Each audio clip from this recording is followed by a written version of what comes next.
What's going on, fellow freelancers? I'm coming at you today with a quick Javelin breakdown. I'm not going to go into too much detail on this as I have videos made for each individual Javelin. I will link those down below for those that are interested. This is merely a quick overview just to give everybody an idea of the main differences between the four, to give you kind of a which one would you like to play. Stay tuned.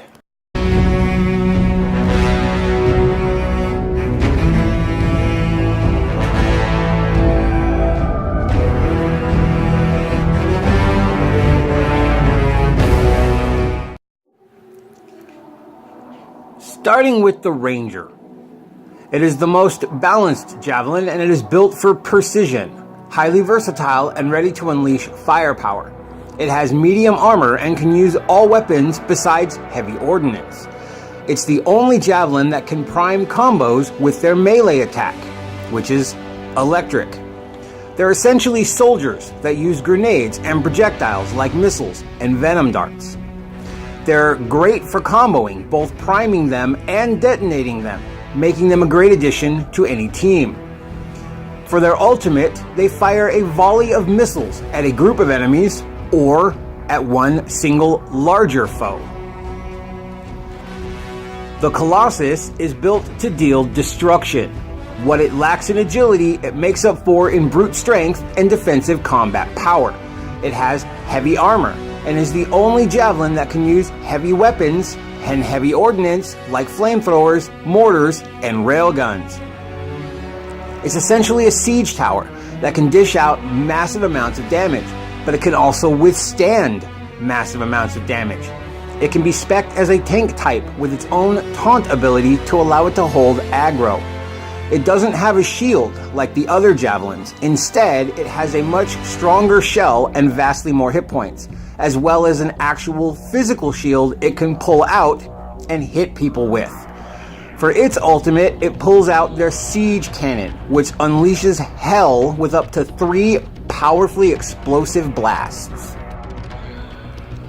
Next up, we have the Interceptor, which is built for speed, lightning fast, and incredibly agile to get in and out of combat and bad situations quickly.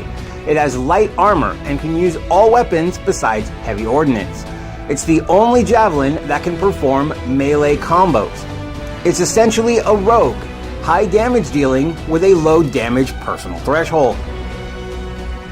It can dash into combat and stun, or fire glaives, i.e. ninja stars, from a distance. For its ultimate, it goes into a melee frenzy, gliding from enemy to enemy and shredding them like tissue paper. Lastly, we have the Storm, built for extraordinary elemental attacks with devastating power. It has light armor and can use all weapons besides heavy ordnance. It's the only Javelin that can hover for prolonged periods of time. While hovering, they gain a defensive bubble shield that protects them while they rain down their destructive powers of nature. They're essentially a mage. They deal insane amounts of damage and is great for comboing.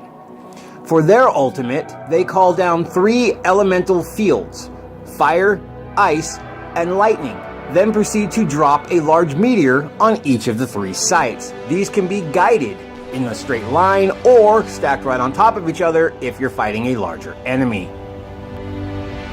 So each Javelin is vastly different from each other, and that will vary from player to player depending on your play style. Like I said, I just wanted this to be a quick overview of the basics. If you want to dive deeper into each Javelin specifically, as I said, I already made an individual video for each of them. I'll link them down below. I'll also put a link to the Road to Anthem playlist on the end screen for those that are interested in that. A lot of good information there about the background story as well as the Javelins themselves. Since the game is coming out soon, people who maybe didn't get a chance to play the demo don't really know much about the Javelins. This was just designed for that. Anyways, that's it for today. Like and subscribe, share if you like my content, hit that bell so you know when new content comes out, and I will see you guys next time on the journey through Anthem.